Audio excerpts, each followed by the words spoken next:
Good afternoon sa inyong lahat. Sa araw po ito may topic po tayong pag-uusapan regarding po dito sa nakikita niyong dalawang cellphone boxes na to. Actually po, yung ikukwento kong topic ngayon ay nagkaroon ng related situation ngayon nakaraang 2 linggo. Ngayon ko lang ho naisipan i-brought up to. So, sige po, simulan na ho natin. Pamilyar ho ba kayo sa Bodega Sale? Opo, sa Bodega Sale. Kasi po nabili namin po ito sa Bodega Sale.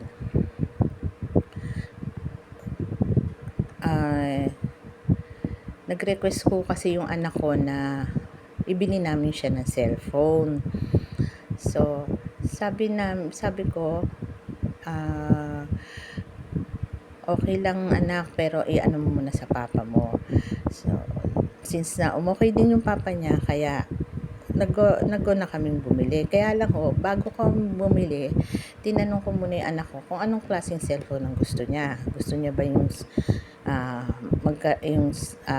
kasi yung brand ng ginagamit din ng kapatid niya, which is Samsung din. Sabi niya, hindi mama, kahit ano na lang, kahit anong klaseng cellphone na lang, wala namang ang problema sa akin. Ayaw na lang daw, ano na lang daw kasi siya gamitin yung tablet, kasi lalo na kapag ang activity nila ay nasa labas. So, hindi ho siya carryable na gadget para sa kanya. So, umayo naman ho kami ng mag-asawa kasi nga may katwiran din naman kahit papano. Tsaka nabagsak din ho kasi niya yung tablet. Kaya medyo naiilang na siyang gamitin. So, eto na nga po. Sabi ko sa kanya, okay ba sa'yo na bumili tayo sa mga bodega sale? Sabi niya naman po, okay naman po daw, as long as may cellphone siya. So, nung araw din na yon, nag-decide kami na bukas na tayo pupunta at bumili ng cellphone mo. So, kinabukasan, pumunta ho kami sa isang bodega sale sa Taytay Rizal, which is located po sa Taytay Public Market, 2nd floor. So, nung nasa store na kami, pumili ang anak ko. Ito yung napili niya. Nakapaloob sa bundle itong 2 cellphone, isang cellphone holder, at isang earphone. So, pagkatapos ng mamili, upon payment, kinakausap ko yung nag-assist sa amin kung ano ang spec ng mga cellphone na to. Sabi naman nung makikita naman daw sa mga boxes. At saka tinanong ko rin sila about warranty. So, pinaliwanag naman ho na nag-assist sa akin, sa amin pala ng anak ko, na ang warranty nila is 7 days sa store. Pag lumampas na po daw doon, is sa customer service na po daw namin ito dadalhin, which is located daw sa Mega Mall. So, okay naman. So, upon purchasing 2 days upon purchasing pala to,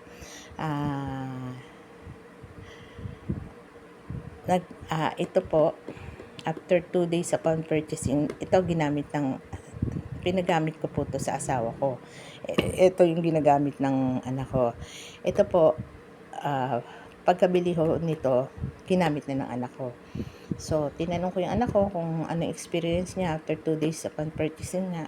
Kasi nga, very busy rin yung anak ko ngayon dahil grade 12.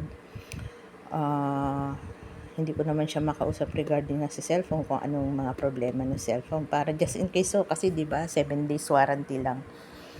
So, okay naman daw, sabi ng anak ko. Ito po, pinagamit ko po sa asawa ko. Actually, may cellphone naman po yung asawa ko, which is Samsung J Pro. Lumang model na ho na lumang model ng Samsung. Pero good performance pa ho yun ha. Pati ang battery, good performance. pati ang sounds, ang ganun. So, ang problema lang ho kasi ng Samsung J Pro ng asawa ko is, pag magbubukas ka ng app, medyo may kabagalan. Hindi ho ba katulad ng mga bagong cellphone o kaya yung mga ano-ano pa lang na cellphone, isang pindot mo lang, open na si app. Yung J Pro ng asawa ko, siguro pinakamatagal na 1 minuto mong ipag-aantay bago mag-open.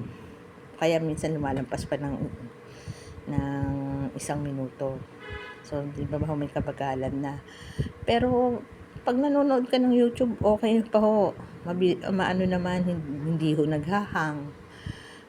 Hindi rin ho, wala ka rin masabi pag sa messaging or pagka may phone call, video call sa messenger, wala po. Yun nga lang po talaga, yung pag-open lang ng app ang problema. So, sabi ko sa asawa ko, gamitin mo na to para bago na yung cellphone mo. Kasi para naman medyo mapahinga na yung J Pro mo. O kaya pagka medyo na lang, dito na lang sa bahay yung J Pro mo. O kaya, sabi kong ganun, since mahilig kang manood ng mga pagka wala kang ginagawa, na mga gusto mong funny video sa YouTube at makinig ng mga balita, ito na lang yung gamitin mo para hindi ka nabibitin sa mga kasi di ba yung cellphone niyang ginagamit niya sa panonood, tapos bigla may tatawag, nakakabitin naman yun talaga yun. So, ginamit ko ng asawa ko to. 2 days upon purchasing ng gadget. Nung araw na yun, lumabas agad ang problema. Napansin ng asawa ko habang tumatagal na paggamit ng cellphone is bumababa po daw ang volume niya.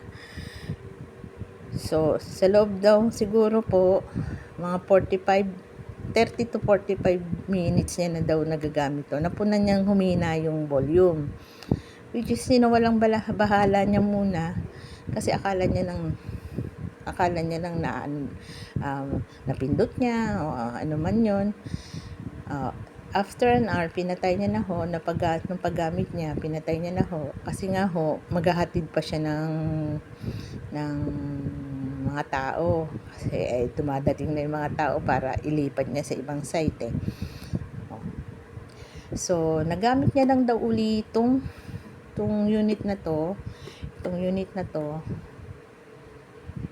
after break time. Pagkatapos niya daw kumain ng tanghalian.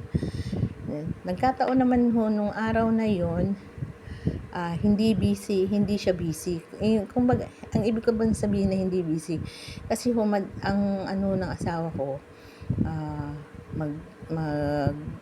maghahatid ng mga tao sa site, tapos babalik ng planta, maghahatid ho ng mga materyales. Kaya madalang lang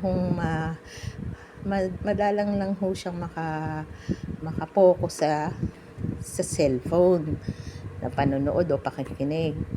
Nagkataon ho to na nung time na ito yung niya, nagkaroon siya ng 3 oras na break.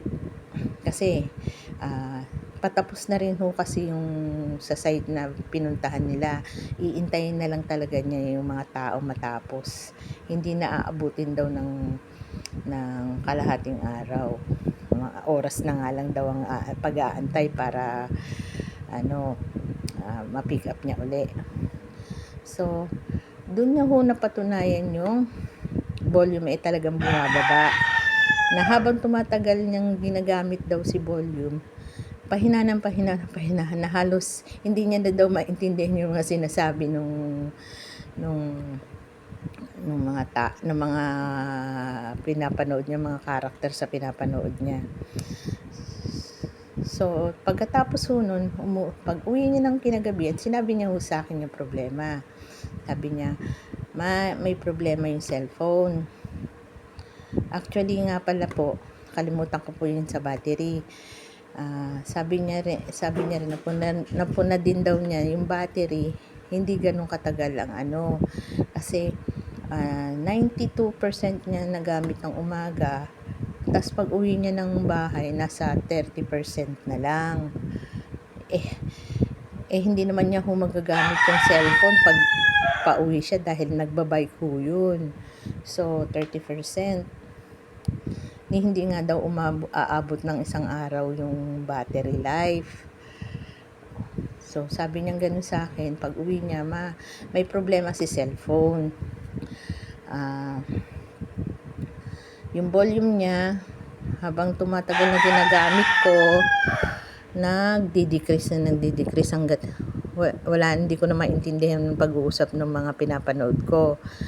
Tapos pati yung battery niya, hindi nagtagal, kita mo 30% na lang tong battery life niya. Sabi niya gano'n sa akin. So, sabi ko, sige, babalik ko bukas. Ano mo na sa box. Sabi ko, wala ba scratch yan? Okay naman yung asawa ko gumamit, maingat. Sabi niya, okay naman, wala namang ano. So, kaya lang sabi ng asawa ko, pero teka, wag mo na lang anuhin muna. I-ano lang muna natin itong manok na to, nakakaloka. Tilaok ng tilaok. Anyway po, pasensya na ho kayo dun. So, tuloy po tayo. So, sabi niya, huwag mo munang anuhin kasi gusto ko lang munang tsakin kung tungkol do sa battery. Pero do sa volume, kumbinsido na ako kasi naanuhan ko nung ginagamit ko nung umaga at nitong tanghali. So, yung battery na lang hindi niya sigurado. So, bukas gagamitin daw niya uli. Pag kinabukasan, napatunayan niyang ganun pa rin yung battery, tsaka na lang daw namin sole. So eto na nga ho. Kinabukasan, napatunayan niya nga ho na lahat, yung dalawang napunan niyang diferensya sa cellphone is totoo. Hindi, yung battery life niya nga, hindi umaabot ng kumbaga continuous, if continuous using, hindi ho talaga tatagal. Baka araw nang yun na wala pang isang araw mong gamit, lobat na siya. So, dumating siya sa bahay, ilang percent na yung battery niya, 30% na rin ho. So, na hindi niya halos nagamit kasi nung araw na yon naman siya, na busy na naman siya. So, halos sa umaga naman siya nagkaroon ng pagkakataong gumamit ng medyo matagal, 2 oras kasi na-delay yung nila daw, na-delay yung paghahatid niya kasi yung mga gamit, hindi alam kung nasaan napunta. So, 2 hours yung usage niya nung cellphone ng umaga ng pangalawang araw na gamit niya. So, sa tanghali naman, mga 1 oras lang daw o humigit lang ng 1 at hindi man daw aabot ng kalahating oras. So, ang nangyari, pag-uwi ng asawa ko, sabi niya, oo, hindi nga tumatagal si battery, tsaka yung volume niya bumababa talaga. Narinig ng anak ko, sabi niya, Papa, anong problema ng cellphone? Yung volume nga, sabi, sinadjust ng anak ko na paggamit, Papa, titignan ko kung totoo yung mahina yung volume. Nung ginamit ng anak ko, siguro nakaka-1 oras na siya, napunan nga ng anak ko na humina yung volume. Sabi, hindi naman yung mahinang hindi mo na maintindihan yung nag-uusap na sa pinapanood mo. Humina talaga, kapuna-punang humina. Tapos yun nga ho, habang ginagamit nga daw niya, sabi niya, lalo pa daw mas humina. So, ibig sabihin, tama yung ng asawa ko. Kasi ginamit din ng anak ko ng araw na yon. So, sabi ko, sige, iano mo mo na uli sa box yan para madala sa binila namin para mapalitan yan, sabi ko. Kasi di ba, nagbayad ho tayo ng tama. Ini-expect naman natin na ang matatanggap nating unit, maayos. Walang magkaroon man ng diferensya yan, aabot mo na siguro ng taon. Di ba ho? So, ang nangyari, pagdating namin ng anak ko doon sa yung babaeng nilapitan ko, nirefer niya ako doon sa isang tao nila na siyang nag-assist sa akin, lalaki ho yun. So, tinanong ako nung nag-assist sa akin, anong problema? Sabi ko ganun, si volume niya, bumababa yung volume niya habang tumatagal na gamit. Pati yung battery life niya, hindi na ganun daw kumbaga, wala pang isang araw, lobat na siya. Tapos hindi mo naman daw nagagamit ng husto yung cellphone. Ang dali malobat ni battery. So, inassist ako ng So, check nung nag-assist sa akin. Chinek niya yung volume. Sabi niya ganun, ma'am, wala naman diferensya yung volume eh. Tanyo, sabi ko, di ba sabi ko ganun, malumanay pa ako magsalita ng time na yun. Sabi ko, di ba sabi ko sa iyo, habang tumatagal na ginagamit mo yung unit, tsaka siya bumababa hanggang wala ka na daw marinig o hindi mo na daw maintindihan yung pag-uusap ng dalawang karakter na pinapanood mo. Sabi, edi siya. Ma'am, talaga sabi ko ganun. Yung parang paulit-ulit na lang ho yung namin, yung pagpapaliwanagan namin. Tapos yung battery, sabi niya, kasi po ganito ma'am, pag sa battery, kasi ho, yung mga unit daw na bago ngayon, katulad nitong dalawa,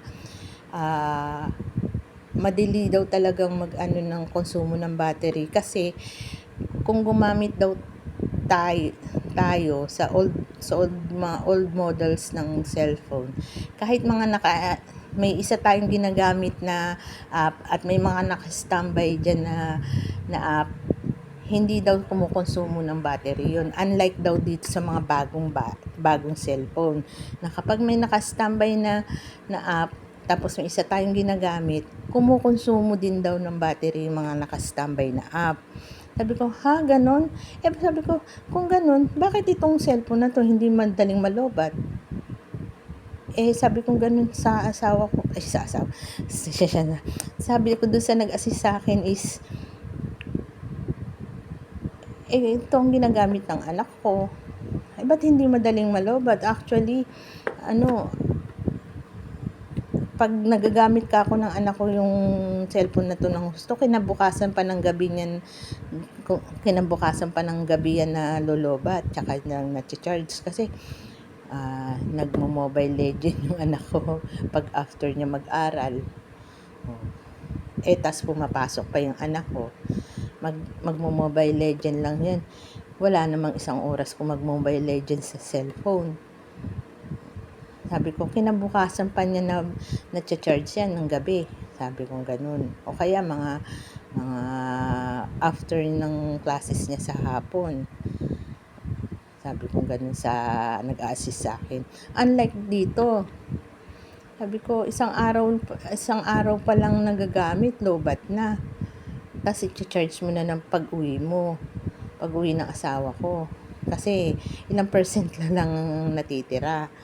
Sabi ko ganun sa kanya. Tsaka yung volume, na sinasabi ko sa iyo. Sabi ko ganun sa kanya. Paano mo masasabing walang diferensya yung volume na yan? Wala ka pa nga kung 5 minutes na pinakikinggan yung pinanonood mo. 'Di ba sabi ko sa iyo, habang tumatagal ang paggamit mo sa cellphone na to, bumababa ang volume niya. Alam niyo po, ilang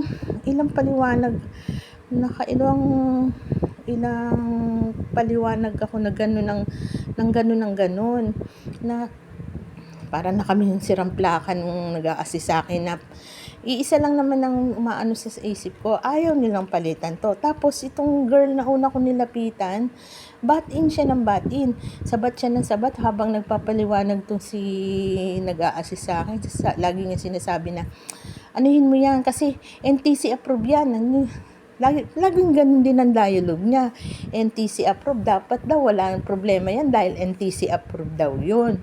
So, sabi ko ganun, sa panglimang niyang bat-in sa amin, hinarap ko siya. Sabi ko, Miss, wala akong problema sa NTC.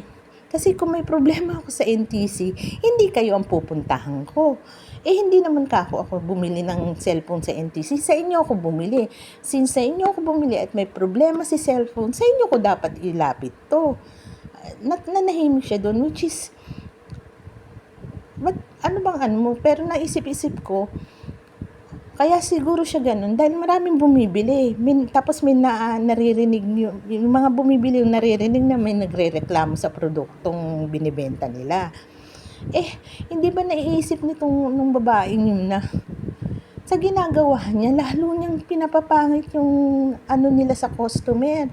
Kasi anong isipin ng mga customer na bumibili sa kanila na kapag may problema yung mga unit na binili na, gadget or mga appliances na binili sa kanila, hindi nila papalitan pag may problema. Kasi ganun ang ano niya, approach niya lagi.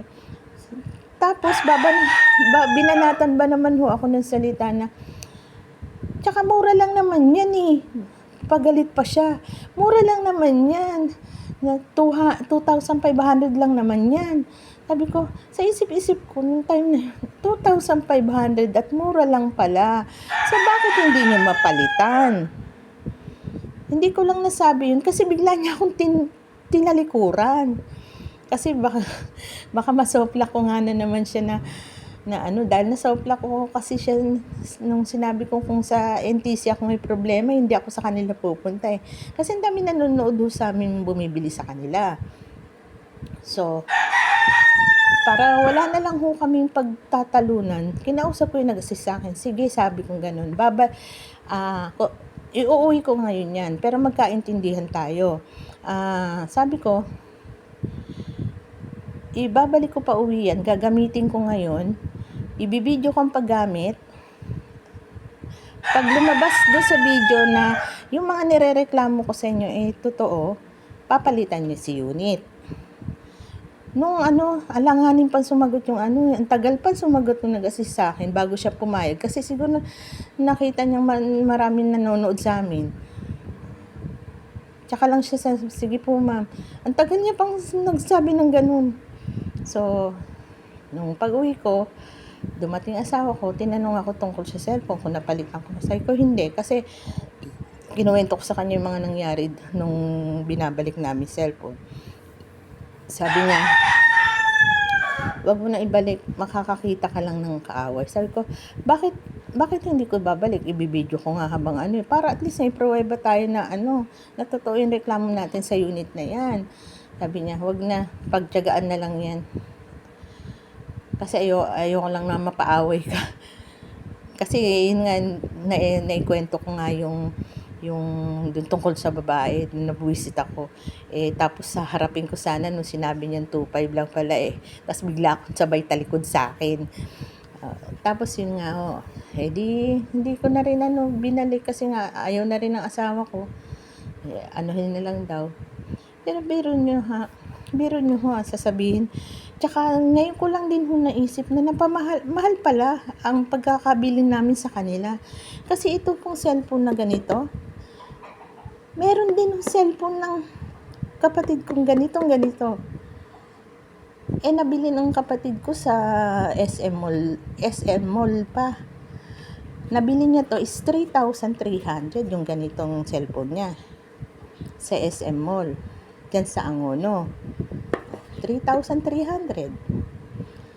Kung 3,300 to na nabili ng kapatid ko para sa kuya ko. So, ibig sabihin, mas mahal ang pagkakabenta nila nitong dalawang unit na to. Kasi ito sabi ng babae is 2.5 Di ba? So, ibig sabihin, sa almost 10,000, magkano lumalabas to? Bakit to? Magkano ho ba ang cellphone stand at saka yung earphone? Pagka binili mo ba na sabay yung dalawang yun, lalagpas ng 1,000. Di ba wala ho? So, lumalabas na, ang mahal pala nito. ang mahal ng pagkakabenta nila dito sa dalawang 'to. Kung sa mall nga nabenta na nakabili kapatid ko nito para sa kuya ko ng 3,300. Ngayon ko lang po naisip 'yun. Habang na ano, sabi ko, mas mahal pala silang magbenta. Kaya hindi pala totoong nakamura kami doon, 'di ba? Tapos yung sinasabi ko pong related incident, kasi ito kong ginagamit ko ngayon na cellphone. Dalawa ko kasi yung cellphone ko, isang Samsung tsaka itong bagong bili ko rin sa Bodega Seal. After namin makabili nito, siguro nakaka 1 week na kami nakabili nito. Nag-request naman si bunso kong anak na, "Mama, palitan mo na yung TV natin." Sabi ko, "Bakit papalitan ano yan, buo yan, tsaka malaki naman yan." Sabi, hindi naman natin magamit yung wifi natin para dyan. Yung pala ang dahilan ng anak ko. Gustong-gusto niya yung nakakapanood siya ng Sabi ko, may cellphone ka naman, kailangan pa ng TV na syempre para mas maganda. So nagkaroon ng kondisyon tong tatay niya na, sige, bibili tayo kapag pag okay yung quizzes mo ngayon, kasi may mga quizzes sila. Since na may naipon nga yung asawa ko, tsaka parang gusto rin ng asawa ko yung smart TV nga, inano niya lang yung anak ko na mo ko ng magandang grades. So nga, binigyan ng anak ko ng magandang grades, kaya bili ng TV. So bumili kami ng smart TV dun sa isang bodega sa sale na binilang ko nitong isang cellphone ko. So nakita ng kapatid ko yung bagong bili namin na TV. So tinanong niya ako saan ko daw binili yung tinuro ko naman dun sa binilihan ko ng cellphone ko nga kung itong ginagamit ko. Tinuro ko kung saan. Sabi niya, tinanong niya ako magkano. Sabi niya, mura pala, no? Ilang inches siya? Sabi ko, 45. So, sige, mura. Kaysa nga naman daw sa mga mall. Edi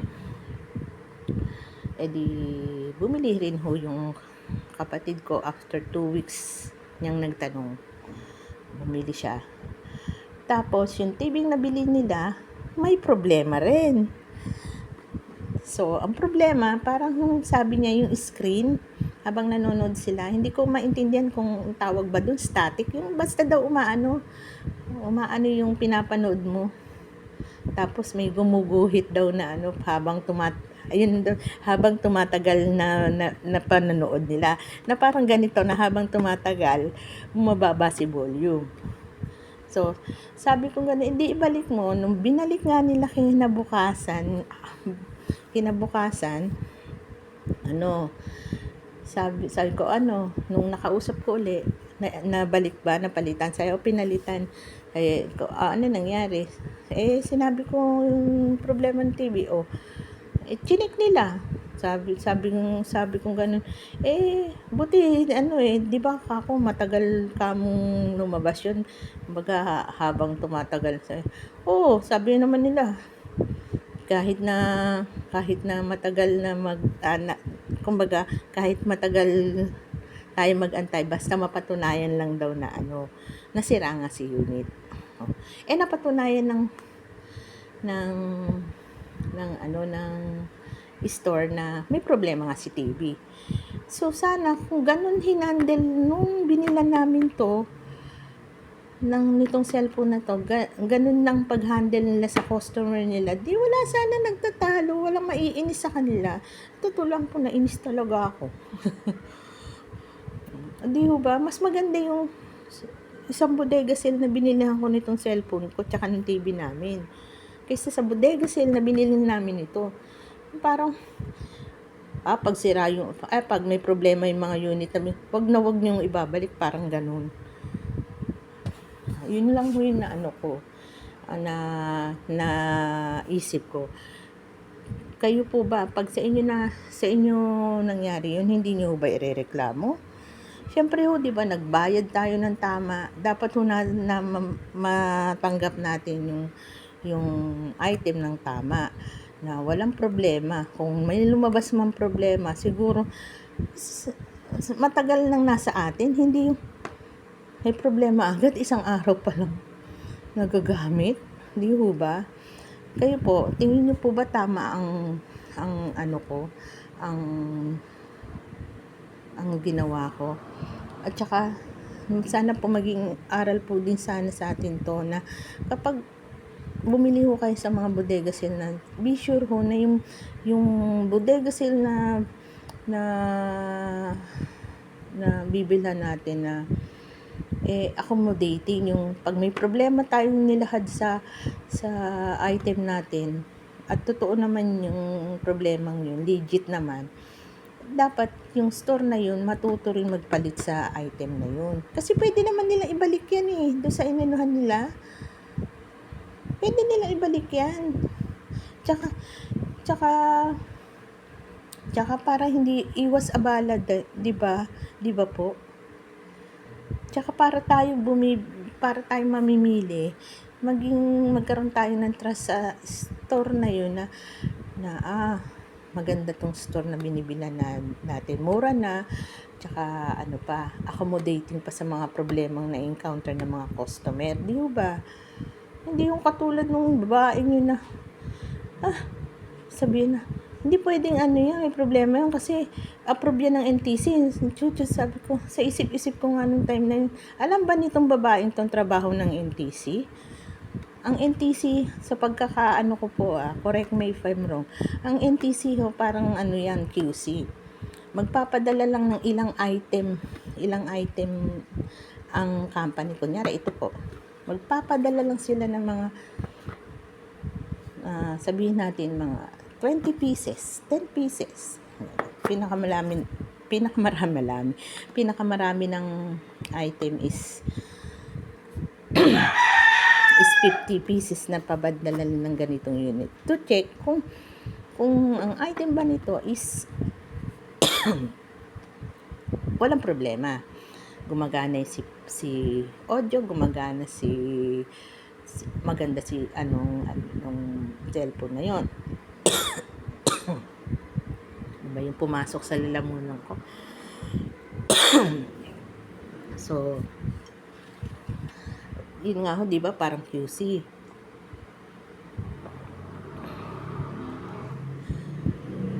Pag na-check ho ng NTC lahat ng mga bagay na dapat niyang maano at pumasa sa standard nila, magpipirma na ang NTC na pumasa sa pagsusuri nila. Pero hindi ibig sabihin lahat ng unit na lalabas i-check ng NTC. Hindi naman ganun. Kaya nainis na ho talaga ako doon sa babae. Tapos sasabakan ka pa na mura lang naman yan 2.5 lang naman yan. 2.5 nga lang hindi niya pa mapalitan unit. At the same time, mahal pala silang magbenta. Yan nga, almost 9,000 ko nabili. Kasi, sabi ko nga po sa inyo, yung ganito ng kapatid ko. Kapareho ng kapatid ko yung cellphone ng anak ko. 3 lang sa SM Mall. Nabili ng kapatid ko nga para sa kuya ko. So, sana po tayo maging aware po tayo sa mga ganyang bagay, kasi nakakainis po. Ang inaano ko lang po sa inyo, kung tama po ba ako sa ginawa ko. Kayo po, ano po masasabi niyo? Comment lang po. Salamat po sa pakikinig niyo. At sana po may natutunan po kayo sa topic natin. Thank you po. Good day.